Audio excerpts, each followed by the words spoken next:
Por que falarmos de 50 anos de golpe de 64? E a pergunta que eu coloco aos senhores é uma pergunta, ao mesmo tempo é uma pergunta e é uma resposta. Uma pergunta que há um ano o Brasil está fazendo, principalmente no Rio de Janeiro, se está fazendo muito mais, essa pergunta ecoa muito mais no Rio de Janeiro, faz mais sentido nas terras cariocas que aqui, mas eu diria, cadê Amarildo? Essa é a grande pergunta, cadê Amarildo? Por quê? Porque quem sumiu Amarildo não foram as mesmas pessoas físicas, mas o método que sumiu Amarildo, a tragédia que se abateu sobre aquela família foi a mesma tragédia que se abateu sobre as famílias que tiveram seus filhos mortos desaparecidos nos porões da ditadura. Ou seja, 50 anos após a ditadura ter terminado, e 25 anos após ter sido elaborada, aprovada uma Constituição cidadã, neste país, policiais invadem a casa das pessoas, sequestram essas pessoas, torturam essas pessoas, matam essas pessoas, desaparecem com o corpo e depois vem a resposta cínica à sociedade.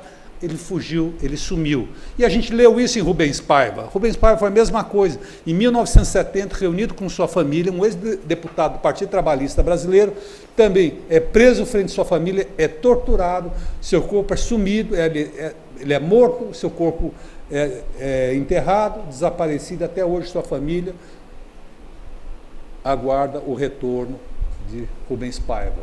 São 3 filhas e um rapaz, Marcelo Rubens Paiva.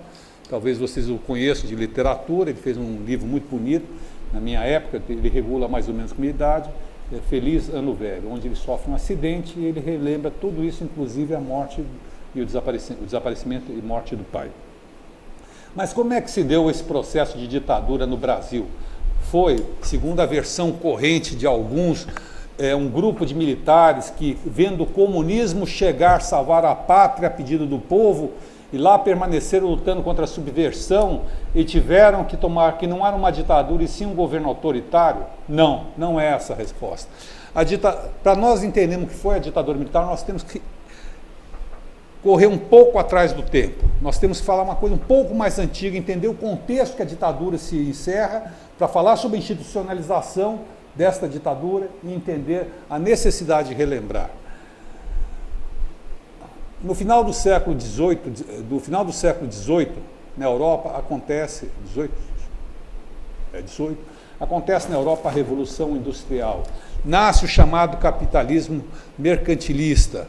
Nasce o capitalismo que, além de mercantilista, ele porque, em razão da Revolução Industrial, começa a ter um grande volume de trocas de mercadorias. Então, os países acontecem, e quando essa revolução industrial, ou seja, a substituição do homem pela máquina, e o capitalismo industrial começa a se desenvolver, começa a percorrer o mundo, surgem alguns fenômenos decorrentes disso. O primeiro fenômeno era a busca por parte das potências, das elites dirigentes, era a busca de mercados econômicos e matéria-prima, mercados de consumo e matéria-prima. Matéria-prima para fornecer, fabricar os produtos, e mercados consumidores.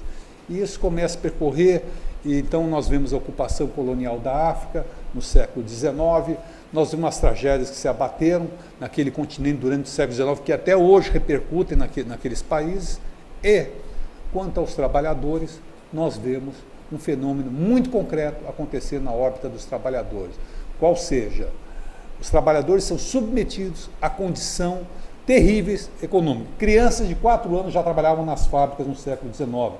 Não tinham feriado. Mulheres grávidas trabalhavam, tinham os filhos à beira das máquinas. E crianças morriam. A poluição de Londres no século XIX era pior que a poluição de São Paulo hoje em dia. Algo comparável a Pequim. Ou seja, foi um crescimento muito desordenado. Isso provocou algumas consequências. A consequência do lado dos trabalhadores, do lado das elites empresariais, em primeiro lugar, foi a elaboração de uma doutrina chamada liberalismo econômico, laissez-faire, deixe fazer. Esse liberalismo econômico pregava a liberdade total econômica. Do lado dos trabalhadores, começaram a haver reações contra a exploração, e em 1848 é lançado por Karl Marx um manifesto comunista, no qual ele encerra com as proféticas palavras: trabalhador de todo mundo, univos. Então nós vemos durante a história do século XIX, dois times que vão se degladiar mundo, história afora. O time dos que lutam pela igualdade e os que lutam pela liberdade. Igualdade econômica e liberdade econômica. Os que lutam pela igualdade econômica, que são conhecidos como o bloco, vamos dizer, socialista, eles acabam, na prática, quando instalado seu regime, suprimindo a liberdade política. Os que lutam pela liberdade econômica, eles suprem a igualdade econômica, criam uma ampla miséria, mas permitem, em determinadas circunstâncias, alguma liberdade. Essas duas forças vão lutando. Mas a força da igualdade econômica, a força da liberdade econômica, ou seja, o bloco capitalista, vamos chamar assim, ele começa a ter disputas internas, disputas em torno dos mercados econômicos. E isso leva e o choque inevitável disso, das potências colonialistas, leva ao quê? À Primeira Guerra Mundial. Eu não sei se vocês se lembram, talvez, ou conhecem, talvez vocês sejam um pouco jovens, não foi da época de vocês, mas está andando por aí ainda, um filme chamado Apocalipse Now. É um filme maravilhoso, assistam. É diversão garantida, é cultura garantida, mas assistam a versão chamada Redux, a versão todinha dele. Porque para fins comerciais ele foi cortado em 50, 60 minutos, e numa hora você olhando fica meio sem sentido a coisa. Quando está tudo junto, faz sentido. Esse filme, é baseado num livro de Joseph Conrad, também, que vem naquelas edições pocketbook, custa R$9, chamado Corações da Treva, e relata a ocupação do Congo, a atual República Democrática do Congo, pelos belgas.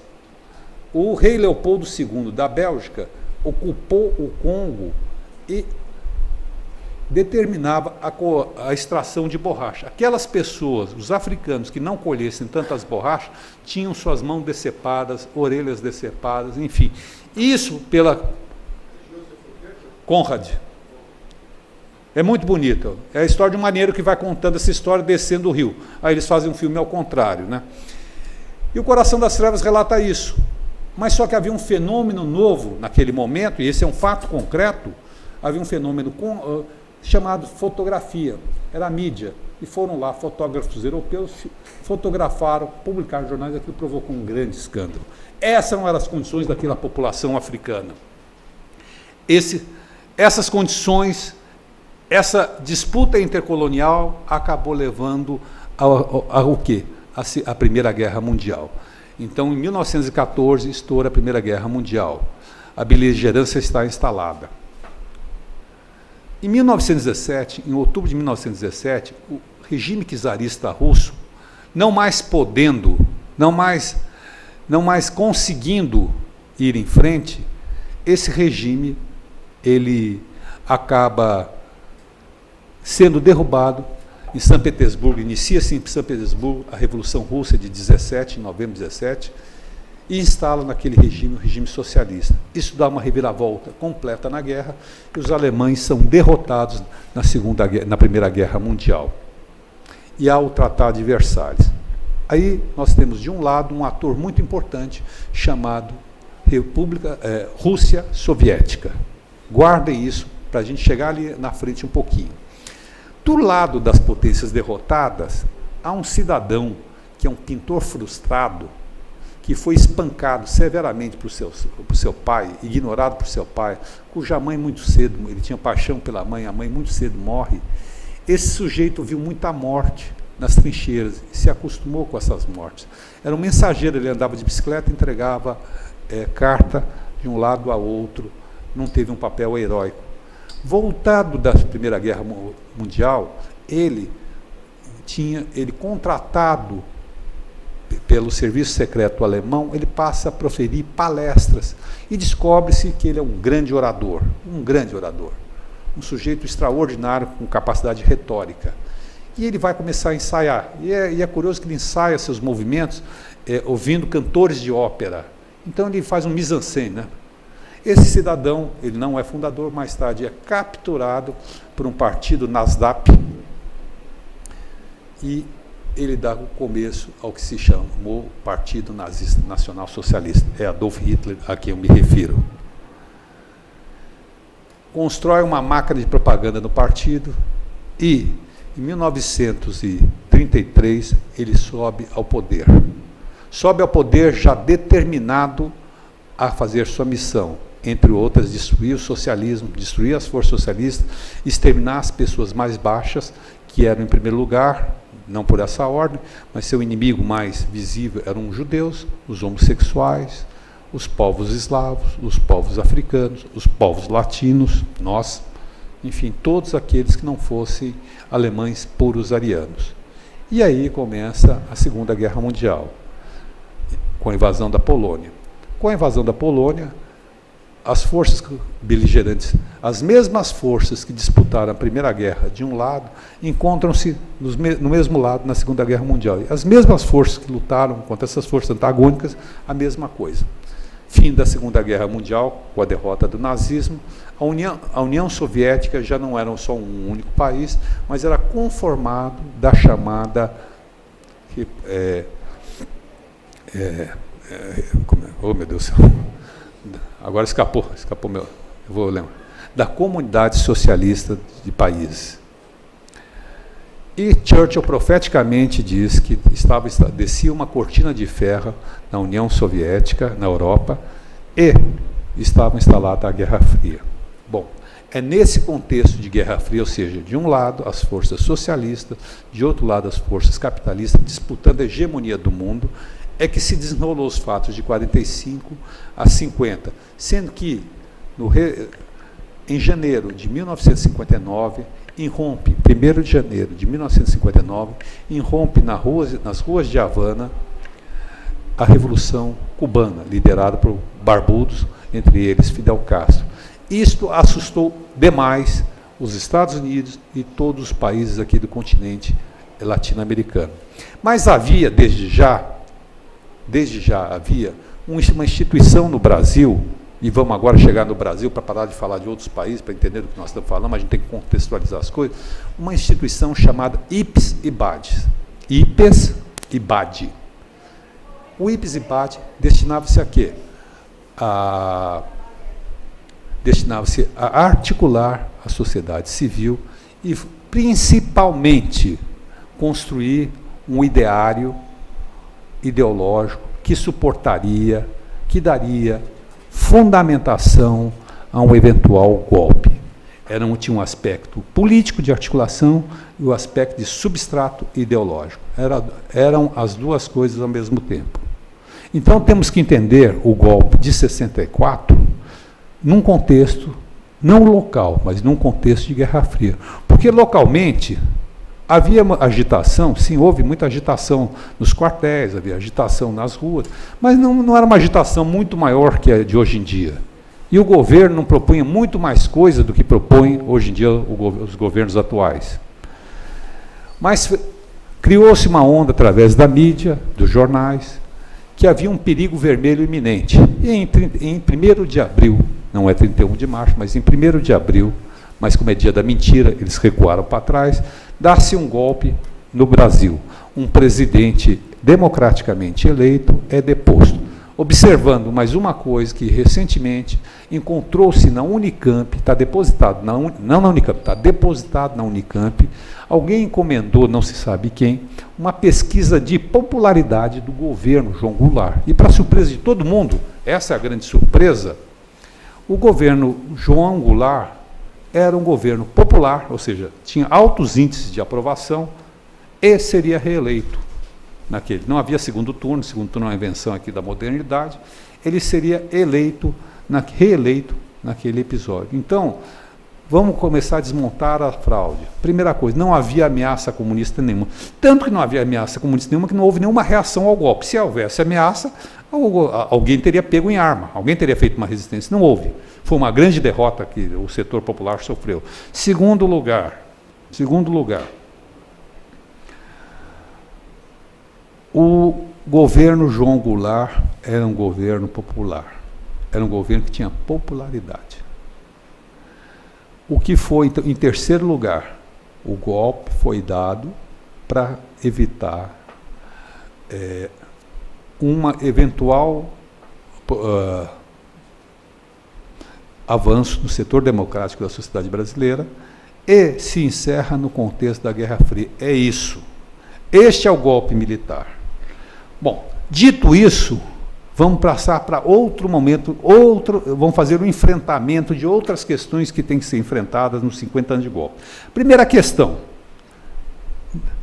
propalada pelos setores militares. Não houve tortura no Brasil. A tortura que houve foi uma tortura esporádica e ela passou a ocorrer a partir de 69. Mentira. Houve tortura já nos primeiros dias do golpe militar. Pessoas foram presas e torturadas e assassinadas e desaparecidas. A tortura virou uma política de Estado no governo brasileiro durante a ditadura e permanece, de certa forma, em setores da polícia ainda assim. Houve tortura.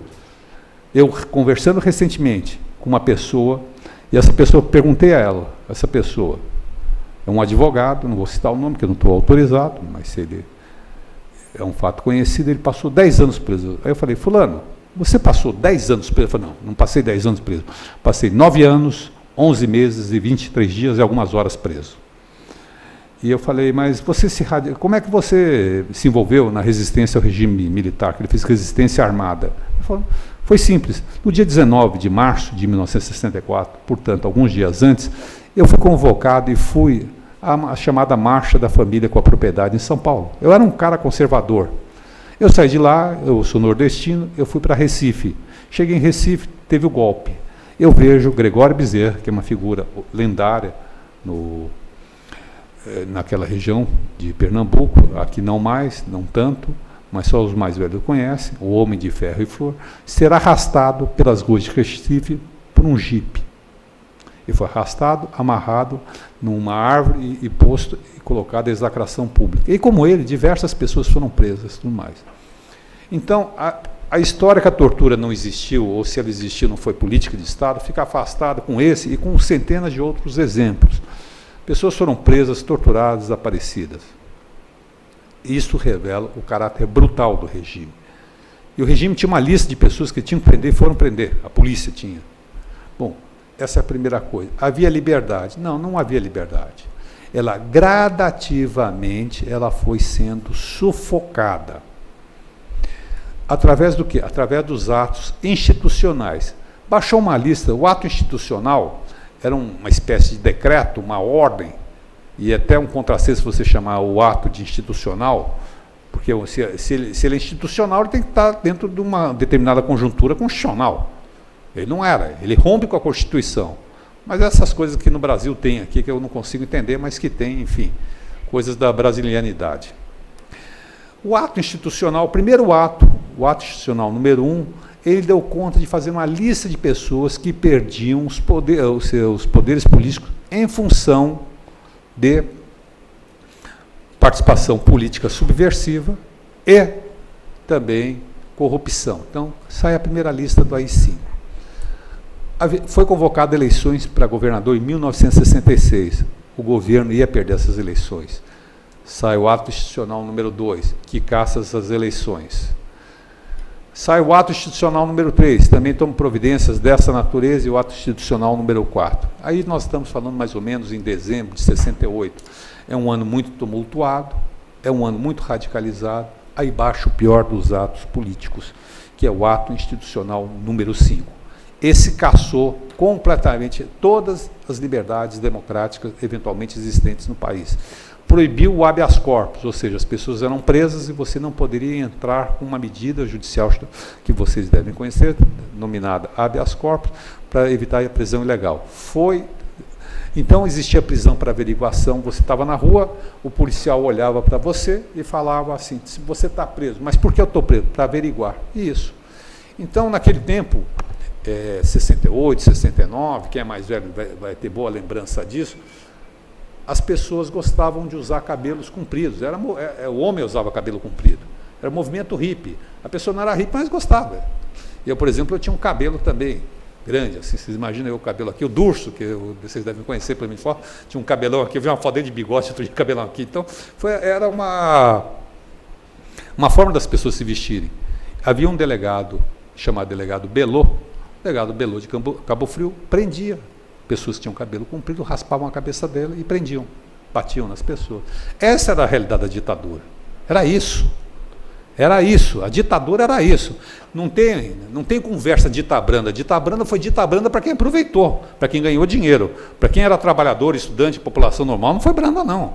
Parava-se nas ruas, desciam-se dos ônibus, revistavam-se pessoas, você ficava assim, e qualquer um de nós. Eu fui revistado assim, várias, não foi uma, várias. E prendiam as pessoas. Aí havia o famigerado decreto 477. O estudante que fizesse política na universidade era expulso da universidade, não podia mais estudar. Existia pena de banimento. A pessoa era banida do país, perdia a cidadania. Vocês podem imaginar o que é viver sem passaporte no resto do mundo? Como é você fazer isso? Você não tem documento, você é uma pessoa indocumentada. Outro dia aqui em São Paulo, só para fazer um parênteses, para vocês verem como as coisas permanecem arbitrárias ainda, eu fui entrevistado, eu sou presidente da Comissão de Direitos Humanos. O então prefeito, o anterior, do Haddad, o Kassab, ele determinou que os subprefeitos, há, se eu não me engano, 32 subprefeituras em São Paulo, sendo que no governo Kassab, 31 subprefeituras eram ocupadas por coronéis da reserva. Uma só que era da Lapa, para aquela moça bonitinha do PPS, que eu gosto muito dela, inclusive, Soninha, isso, Soninha, está me falando, está soprando ali, a Soninha. Bom, na do Jabaquara estavam prendendo pessoas, moradores de rua, por desobediência, desacato. E o fundamento era, chegava para o morador de rua, aquele cidadão, dar seus documentos. Evidente que ele não tem. A primeira coisa que a pessoa vai para a rua, aliás, o motivo que ela vai, em geral, para a rua é porque ela perdeu os documentos. E chegando na rua, roubam os documentos dela, ela perde. Ninguém tem documento na rua. Morador de rua, infelizmente, não tem. É a ponta da ponta, é a situação. E essas pessoas eram presas.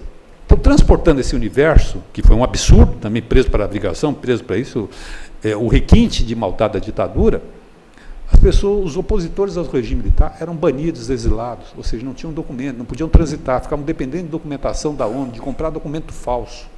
Era assim que se vivia.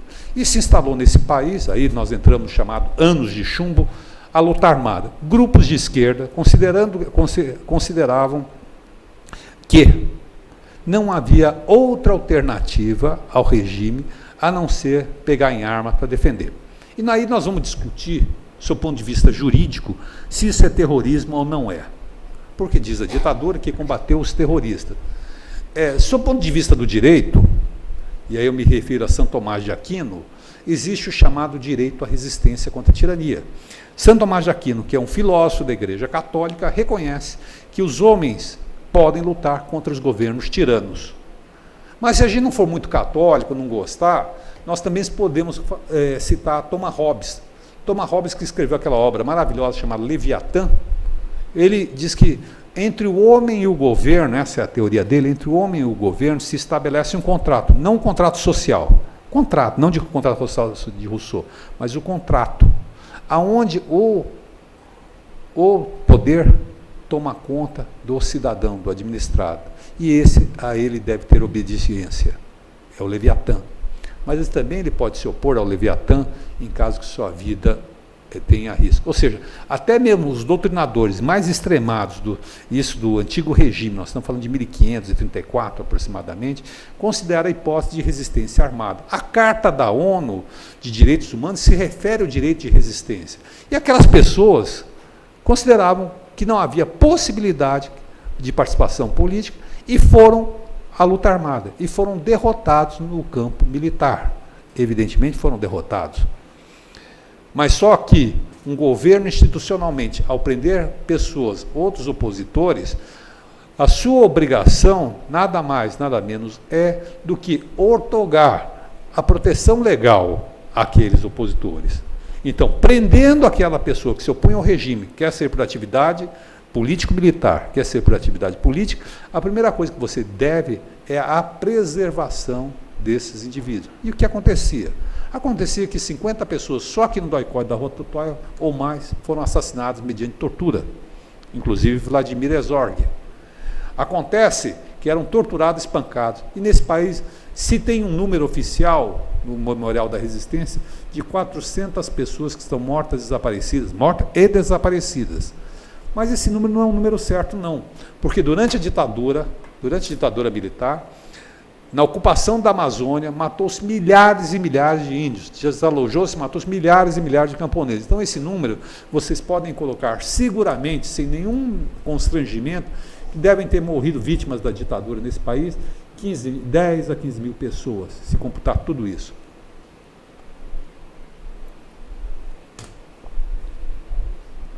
Desculpe. Seguindo. Aí nós temos um fenômeno que diz respeito à atualidade. Eu estou indo, voltando, parece que eu estou assim, trabalhando hoje com câmera, televisão, filme. Eu falo um pouco atrás e volto, faço flashback e volto. Vou fazer mais um flashback interessante aí, que talvez vocês não tenham se dado conta, que é bastante interessante e explica muita coisa também. É extraordinário esse fato.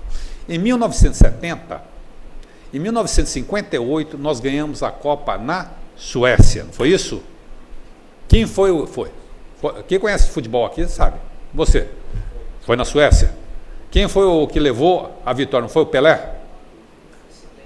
Não, 58. 58 Suécia. Quem foi o grande artilheiro? Foi o Pelé. 62. Eu não entendo futebol, entendo mais que você, pô. 62, o Brasil vai ao Chile e ganha também, bicampeão mundial. 66 na Inglaterra foi um fracasso. 70, o Brasil vai ao México e faz a melhor equipe de todos os tempos. O Brasil é tricampeão mundial de futebol. A Copa do Mundo é nossa, porque antigamente aquele que primeiro ganhasse as 3 Copas do Mundo levava para casa a taça Jules Rimet. E olha só que simbólico, trouxeram a taça aqui, 2 quilos de ouro e roubaram, derreteram a taça. Quando o Brasil ganhou, eu era garoto, me lembro perfeitamente desse fato, foi um carnaval. Aí apareceu o presidente, então, o ditador de plantão, Médici, com radinho no ouvido, e falou, não, o presidente é popular, essa era a propaganda, Brasil, ame ou deixe-o.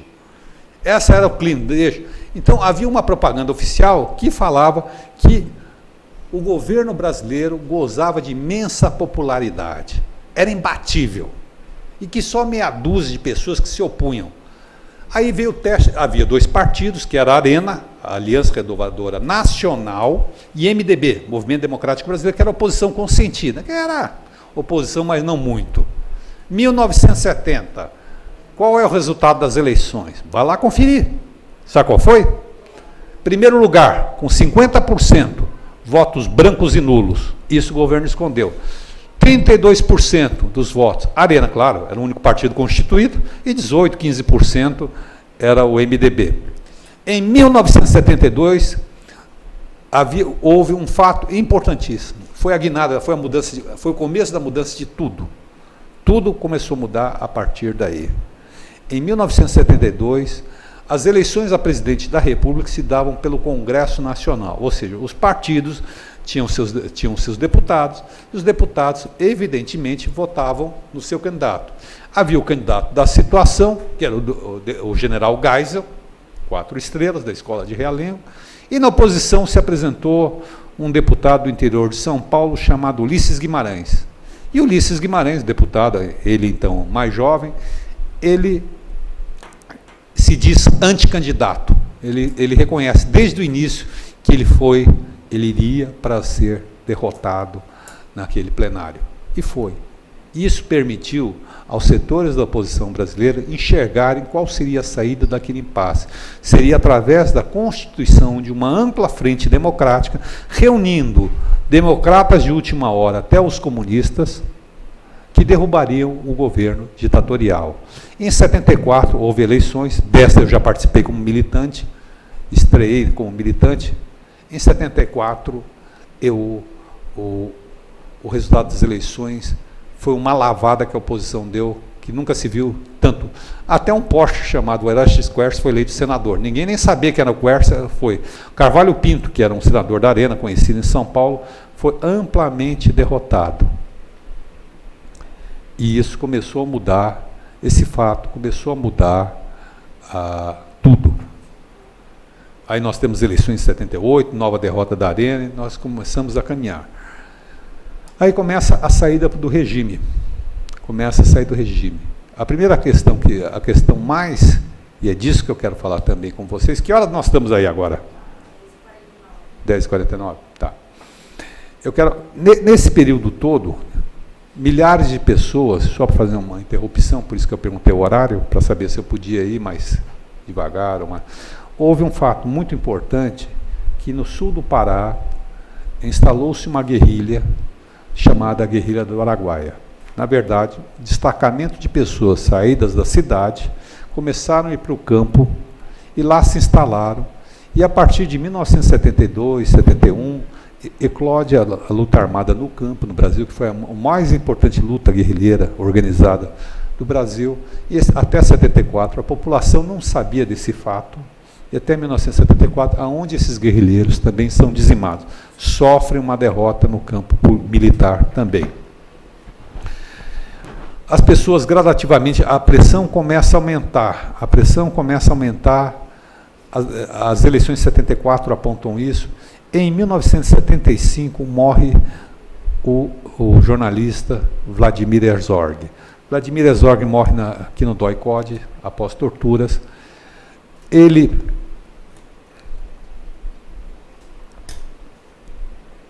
sofre uma série de sevícias e obrigam ele a assinar uma confissão que ele era um agente soviético que controlava 1000 outros agentes, que tinha um exército secreto. Ele escreveu aqui debaixo de tortura e, indignado com ele próprio ter assinado uma besteira daquela, ele pica o papel e joga o papel. O torturador, enfurecido, mata ele de pancada. Aí inventa-se a farsa que ele teria suicidado. Isso provocou uma indignação muito geral. As coisas estão se tornando, na verdade, cada vez mais indigestas, e em 1977, 76, 77, começam a haver as primeiras grandes manifestações de ruas, lideradas pelos estudantes. Os advogados estão mobilizados, os trabalhadores estão mobilizados, mas os estudantes saíram na frente e fizeram imensas passeatas aqui no Vale do Agabaú, na Catedral da Sé, marcharam pela cidade, e isso levou, em 1978, à reconstrução das entidades estudantis. Ainda em 77, a PUC, a Pontifícia Universidade Católica de São Paulo, é invadida. Havia um congresso da UNE sendo realizado lá, quebraram a PUC inteira, mas a sociedade, o ambiente da sociedade já não tolerava mais a convivência com aquele tipo de coisa, não se conseguia mais conviver. É eleito, pela via indireta ainda, um novo presidente da República, general João Figueiredo, um homem truculento, acostumado, ele dizia que preferia lidar com o cavalo do que lidar com o povo, ele não sabia lidar com as pessoas, ele não tinha isso de lidar com as pessoas. O general João Figueiredo, ele anuncia a anistia. E anistia, havia um movimento popular muito grande, dizia anistia ampla, geral e restrita. Quando a anistia sai, ela sai no parágrafo 2º dessa anistia, sai que também são anistiados os chamados crimes conexos. Guardem isso, a gente vai falar daqui a pouco sobre crime conexo. Então, as pessoas começam a retornar ao país, Luiz Carlos Prestes, um histórico líder comunista, retorna, várias pessoas saem da clandestinidade, o país começa a receber pessoas outra vez. Em 1982 tem uma eleição, onde a oposição ganha de lavada, a eleição para presidente da República via indireta, e acaba ganhando Tancredo Neves. Tancredo Neves falece antes de assumir, até hoje é um mistério, uma coisa que a gente fica perplexo. O cidadão ia assumir, morreu um dia antes, morreu naquela madrugada, e se fala muito nisso até hoje. Alguns com teorias conspiratórias dizem que ele foi assassinado. Eu tinha um amigo que disse que ele ouviu dizer que a manicure, ele falava isso com certeza, você vê como é esse negócio, né? Só fazer um parênteses aqui, que a manicure da mulher do Tancredo Neves contou que numa missa um anão saiu de dentro de uma pessoa tinha 2 anões, 2, 3 anões, um montado no outro com roupa como fosse grande, aí ele abriu, era um atirador, deu um tiro no Tancredo Neves. Então, e as pessoas falavam isso com muita seriedade, era lamentável isso, mas acontecia. Mas enfim, assumiu o governo Sarney, o governo com ou sem anão dando o tiro, que eu não acredito que tenha sido isso, mas o fato é que o governo Sarney assume, convoca, transforma o Congresso em Assembleia Nacional Constituinte, o grande primeiro problema que nós temos, porque houve, em 1977, o Geisel, prevendo que ia perder as eleições, e querendo manter o colégio eleitoral, ele fecha o Congresso e faz o famoso pacote de Abril. E o pacote de Abril até hoje reflete no Congresso Nacional. Por quê? Permite um estado como o São Paulo, que tem uma população, é o estado mais populoso do Brasil, tenha somente 70 deputados. E um estado menor como o Acre tenha 30, 40. Ou seja, há um desequilíbrio de bancadas. É muito mais fácil você se eleger pelo Acre do que se eleger por São Paulo. Não desmerecendo o Acre, não estou desmerecendo o estado nenhum. Eu só estou dizendo que há um desbalanceio. Então, e você não consegue mexer nisso. Como você vai chegar para o Acre, como você vai passar a mensagem hoje no Congresso Nacional, dizendo o seguinte, olha, vão fazer por habitante. Então, aquele peso que teria o Acre, o Amapá, Rondônia, enfim, estados menores, passam a ter menos poder e o São Paulo passa a ter mais poder. Claro que não, nós estamos falando de poder, de luta de poder econômico. Nós estamos falando do Congresso Brasileiro, não é outra coisa que nós estamos falando. Nós estamos falando do Congresso Nacional Brasileiro. Bom, a Constituinte de 5 de outubro de 1985, que estabelece a Carta Cidadã. É uma grande guinada. Eu, como vocês, eu estou vendo aqui, tem alguns estudantes de Direito, eu, como vocês, ao entrar na faculdade, estudava Direito. Hoje, vocês estudam Direito, e isso já está tendo uma evolução, não é tão verdade quanto foi alguns anos atrás, vocês estudam Direito pela Constituição Federal. Qualquer petição que vocês façam hoje em dia, vocês vão acabar citando um artigo da Constituição Federal. É inevitável isso. Entra uma pessoa no seu escritório, doutor, enfim, eu estou com um problema, meu plano de saúde, sempre o plano de saúde, isso é campeão, eu estou com meu plano de saúde, não está, ficou uma pessoa doente da minha família, infelizmente, tal, eu preciso de alguma coisa. Aí vocês peticionam, fazem uma cautelar, sei lá, aquilo que vocês entenderem melhor, o direito da saúde é um direito assegurado pela Constituição Federal, segundo artigo tal. Esse é o fundamento. Vocês buscam fundamento de validade da questão de pedir na Constituição Federal. Há um problema de atraso de avião. É inevitável. Código Consumidor, segundo artigo tal, diz isso. O Código Consumidor foi previsto na Constituição Federal, no artigo 5º, que estabeleceu não sei o que. Tá. Tudo se fala da Constituição Federal. No meu tempo, a gente nem estudava a Constituição, não tinha. Tinha ali algo. Nós estudávamos o direito pelo Código Civil. Era uma chatice as aulas. Eu espero a Deus, torço a Deus que hoje vocês... Eu até achava que eu não ia ser advogado. Eu falei, não é possível, isso é a profissão mais chata do mundo. Porque chegava o professor lá na aula, pegava o código e ficava repetindo o que estava escrito no código. Pensava, você não precisa ler, eu sei ler. Para que ele vem aqui me dizer o que está escrito? O que está escrito, manda ler. Fala, leia, vai lá embaixo. Aí eu não aguentava ir embora, metade da sala não aguentava. Hoje, eu suponho, as coisas devem ter mudado, né? Até porque o aluno hoje é mais reivindicador do que nós éramos. Então, se chegar numa sala de aula para ler, vocês vão falar, peraí, não é assim, né? Então, é a mesma coisa. Vou vir dar palestra aqui. Segundo Martim Sampaio, né? Vocês vão me aguentar 5 minutos, 10 minutos. A partir do 15º minuto acabou. Mas nós estudávamos assim. Agora eu vou trazer uma grande novidade para vocês, que está acontecendo aqui no Brasil, em certa forma, e vai acontecer mais na Europa, isso está muito avançado. Hoje, o constitucionalismo está sendo superado por uma nova disciplina, qual seja, dos direitos humanos. Então, muito do que eu tenho visto aqui no Brasil, muitas petições que eu tenho visto aqui no Brasil, e eu falo porque é meu campo aí de trabalho, me sinto um pouco à vontade de falar sobre isso, se referem a tratados internacionais de direitos humanos. Por exemplo, São José da Costa Rica. É tão importante isso, e a gente vai falar mais algumas vezes sobre São José da Costa Rica, que prisão não depositário infiel, não por alimento, depositário infiel, aquele cara que comprou o carro, não paga, antigamente era decretada a prisão, era depositário infiel. O Pacto de São José da Costa Rica proíbe a prisão civil, exceptuado os casos de alimentos. Exceptuado os casos de prisão por alimentos, devedor de alimentos. Então, essas coisas todas, felizmente, estão mudando. Então, no futuro, talvez, quando vocês forem professores, vocês poderão dizer, olha, eu vi uma palestra de uma pessoa na OAB que diz que no tempo dele ele estudou pelo Código Civil. No meu tempo eu estudei pela Constituição Federal, mas já estava... E no tempo de vocês, eu sou professor de Direitos Humanos, vocês vão falar, vocês têm que estudar o direito pelos direitos humanos. Essa é uma nova ótica que vai acontecer. Vai acontecer porque o mundo não tolera mais.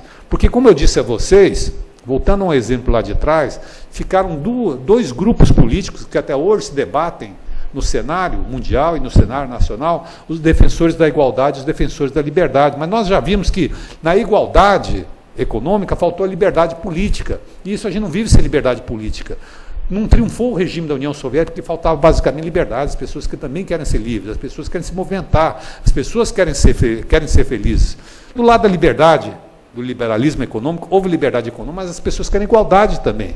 Querem igualdade de direitos, querem direito à saúde, à educação. Não é justo o que acontece. Mas um e outro regime se provou isoladamente regimes que não foram suficientes. Então há uma terceira via no meio disso tudo.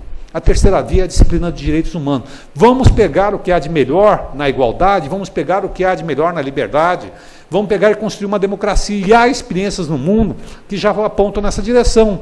A social-democracia europeia, por exemplo, na Suécia, resolveu muito desses problemas.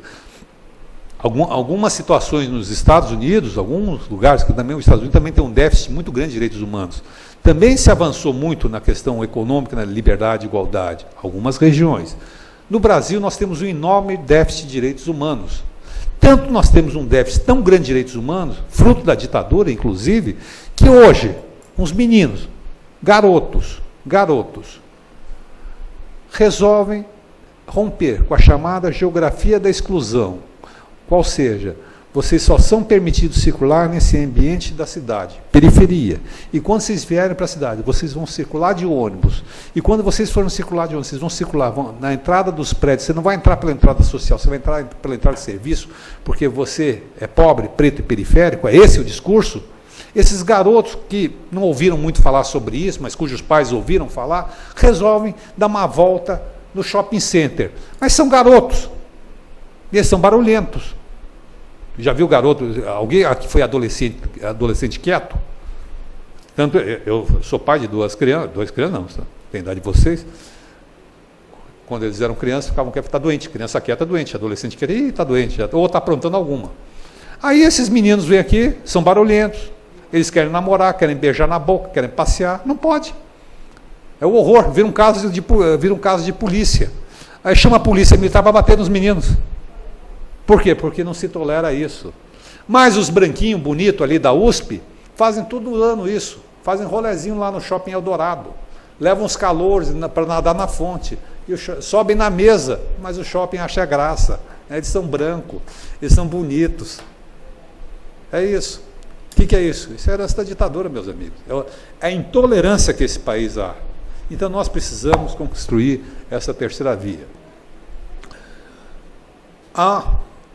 Todavia, a ditadura formalmente no Brasil acaba com a edição da Constituição Federal.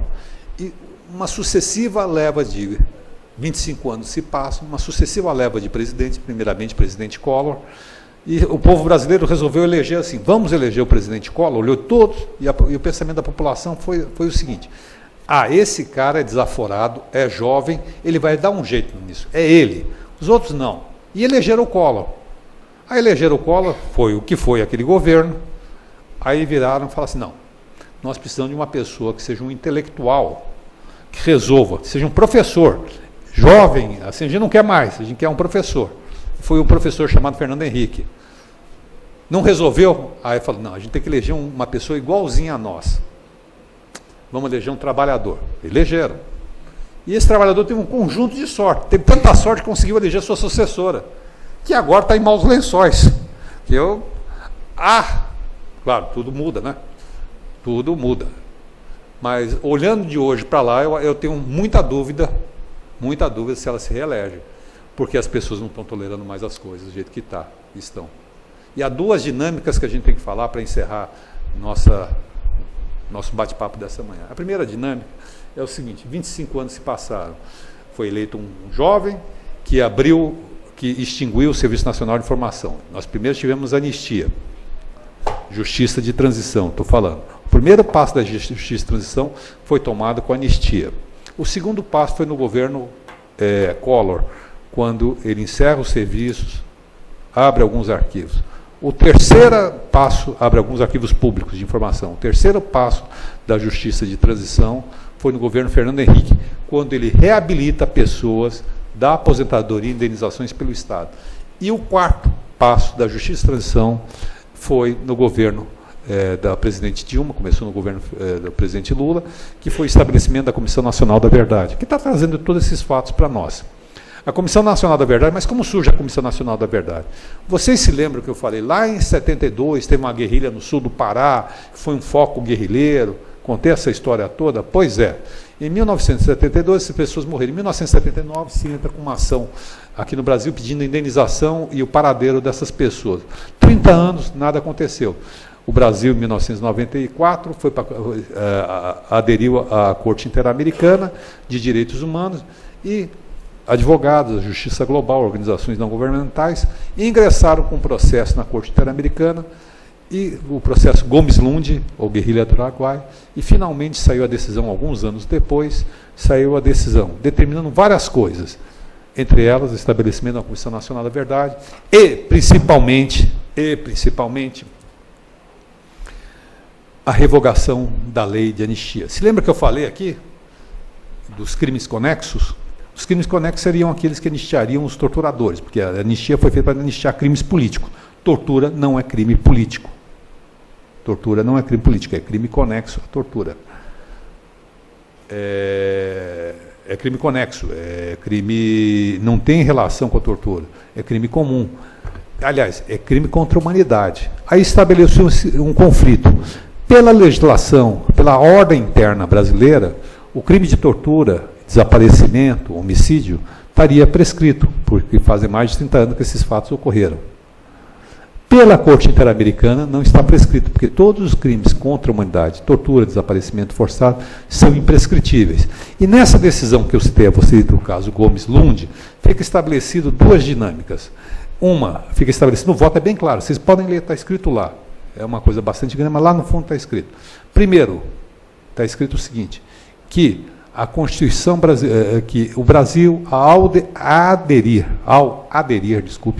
à Corte Interamericana de Direitos Humanos, à Comissão de Direitos Humanos, ele, no que diz respeito aos direitos humanos, ele aceitaria as orientações e decisões da Corte Interamericana.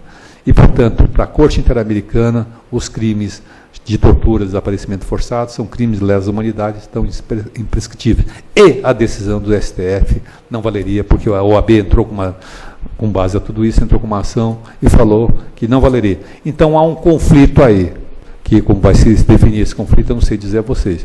Então, essa é uma primeira dinâmica, ou seja, nós estamos hoje tentando processar pessoas que durante o regime militar torturaram, assassinaram outras pessoas. Mas queremos que essas pessoas que estejam sendo processadas tenham o devido processo legal e, se possível, os melhores advogados desse país para defendê-los, porque todos merecem uma defesa, em primeiro lugar. Segundo lugar, a partir de julho, e para finalizar, caminhando aqui já para o final, a partir de julho do ano passado, todos nós vimos nas ruas de São Paulo, do Brasil, manifestações populares, aonde estudantes, jovens, trabalhadores, pessoas da periferia, enfim, saíram às ruas para protestar contra tudo e todos. Todo mundo querendo hospitais, educação, padrão FIFA. Essas manifestações, elas tinham um novo caráter, uma nova estética, porque você não via lá presente aquelas manifestações tradicionais. O que é uma manifestação tradicional? É uma manifestação que tem partido político, sindicato por trás, balão, caminhão de som. Não, lá a pessoa fazia um cartaz, eu sou contra a FIFA, eu sou contra a minha professora, eu sou contra isso, contra aquilo, e saía na rua. E nesse momento surge uma face mais radical desse movimento, que é a chamada Black Bloc, que são pessoas que... Mas, no fundo, o Black Bloc faz um pouco parte dessa paisagem, que são pessoas que... Outro dia perguntaram para mim, mas por que você não estabelece um diálogo com os Black Blocs? Eu falei, dialogar com quem? Quem deles? São 500, se eu falar com um, não vou falar, e os outros 499? Se eu falar com 10, vão faltar 490, se eu conseguir falar com 100, vão faltar 400, não tem. Essa é a nova dinâmica da política, é entender essa nova política e entender o quê? Que as pessoas já não toleram mais a situação que estão, não reconhecem nos partidos, nas organizações tradicionais, representatividade. Ora, basta ver que está correndo uma ação da Polícia Federal na Petrobras e no Congresso Nacional de uma fraude de 10 bilhões de reais. Eu não consigo encontrar, deve ter, eu não encontrei. Mas se estiver entre vocês, por favor, se manifeste. Alguém satisfeito com a Copa do Mundo. Pode até torcer. Aliás, eu recomendo torcer. Porque fora do campo a gente já perdeu. Já roubaram a gente. Então vamos ver se no campo os meninos jogam e ganham. Mas eu, honestamente, não conheço ninguém que está no clima de Copa do Mundo. Que felicidade, ai, que alegria, que bom. Poxa, não trouxe nada. Estão levando. Estão levando. É que nem eu marcar uma festa na casa de vocês e falar assim, vamos fazer uma festa junto? Vamos. Aí você pergunta, o que é? Fala, você entra com o apartamento, com a comida, a bebida, o som, os convidados. E daí você, minha presença, não está bom? Estou aqui. Eu sou celebridade, ainda quero dinheiro. Sobre a limpeza. A limpeza fica para você. Eu só levo. Mas o que você vai ganhar com isso? Vou ganhar as minas lá, né? Então, meu filho, essa aí tá. Então, o que eu quero dizer a vocês, para encerrar, e depois a gente poder conversar um pouquinho, é o seguinte. É muito importante relembrar esses fatos todos, que eu falei, a ditadura, ela ocorreu num fenômeno de Guerra Fria, dentro de um contexto de Guerra Fria, ela se institucionalizou por uma série de atos legais preparados por juristas, mas contra esses juristas se opuseram uma enormidade de advogados, a população civil. A derrota da ditadura não é como o Hélio Gaspari pretende, que foi um cansaço. O Hélio Gaspari escreve uma obra monumental de 4 livros, que só faltou um personagem, o povo, o resto estava lá. Então parece assim que os militares ficaram cansados de brigar entre eles. Assim, chega, vai. Agora, a população não tem. Falei, cadê fulano? Cadê Beltrano? Cadê ciclano? Ali não tem. Então a ditadura foi derrotada. A questão da Comissão Nacional da Verdade é uma lição muito importante. Aprender hoje e falar sobre direitos humanos, sobretudo, é mais importante ainda. E há um grande e último desafio a ser superado, que é o julgamento, a verdade, justiça e punição das pessoas e as cadeias de comando envolvidas no desaparecimento forçado. É isso aí por essa manhã. Fico à disposição. Muito obrigado pela atenção de vocês.